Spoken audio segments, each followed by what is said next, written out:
Yan, panibagong araw, panibagong video na naman tayo mga bossing. At ngayong araw nga po pala, reintroducing lang po natin itong lamp 3 at saka Pharos 7.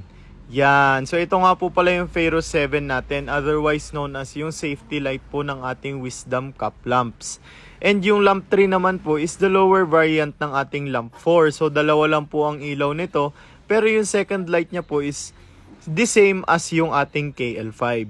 Yan, for any inquiries about these items po, feel free to message us here in our Facebook page. Same is true po sa mga TikTok followers po natin, just feel free to message us here in our Facebook page. Yan, so ito nga po pala magiging itsura ng ating mga Wisdom Cup lamps once you fully avail yung mga kailangan yung accessories. Yan. Yan, at sa mga nagaanap nga po pala ng mga properties along Cavite, feel free to like and follow our page here at Els Affordable Homes PH. Yan.